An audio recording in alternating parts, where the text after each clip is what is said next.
Why is it just the control part and not the mental part? Nora, before you move on, I want to say a personal story. So, my cousin, right? Basically, she always had a sign on her door saying that she has a weapon in there, right? And I don't know the percentages, so I won't go into it, but most people who own weapons, is a high percentage of them getting hit with that weapon. She had a son. This was one of a cousin I was close to. I looked up to him. He was as black as his shirt. He was bad, super bad. He took my cousin, his mother's gun. He went and robbed somebody. He unalived that person. And he been doing life since I was 14, 15 years old. So he been there 20-some years. So you don't know what's going to happen to you with your weapon. Hey, Toby, I miss you, boy. But go ahead, Nora. I'm sorry for your loss, Gray. Thank you for sharing that. And I'm sure you have personal experience from being a veteran of, unfortunate things with guns. So thank you for your service on that as well. Whew, it's going to be interesting Thursdays with KDOT and the crew. But thank you so much for everyone coming. I like it. It keeps me on my toes. We're going to go around and say our closing thoughts. 85 had to dip out. Mia, go ahead and go first. What's your closing thoughts? You're muted. You're muted, dear. Oh God, now I'm being like 85.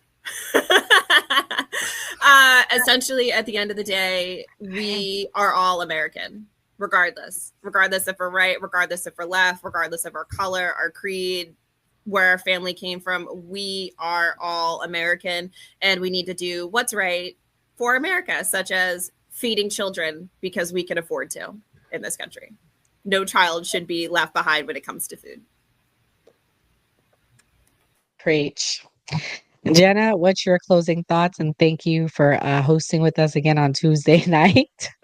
Of course. Thank you for having me. I enjoyed this evening. I think we got a lot beyond politics in a sense, which I think a lot of these arguments are, but they became political because of certain people in government that are trying to control things that they shouldn't really be controlling.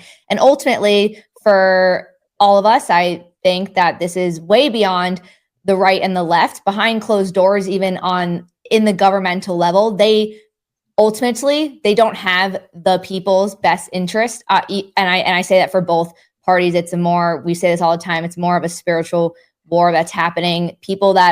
A lot of people in power, there's corruption on both sides. I'll always call out corruption when I see it and feel it. But I'm glad tonight that we went beyond this, just trying to separate parties and be in a divisive nation, because I think there's a lot of issues that shouldn't have to be this divisive. KDOT, it's your inauguration night with us. How does it feel to be part of the new party? Are you going to come back? Of course. I enjoy these conversations. I know I come from TikTok where it's all over the place, but I enjoy having a more focused conversation with the same group of people. So hopefully we'll be able to build on this going forward. But my closing statement is, I don't, you're concerned about feeding kids. I don't know what kids are going to feed if we keep allowing, rifles into our schools, and we don't want to protect the children, and who's going to where they're getting left behind is not about the guns.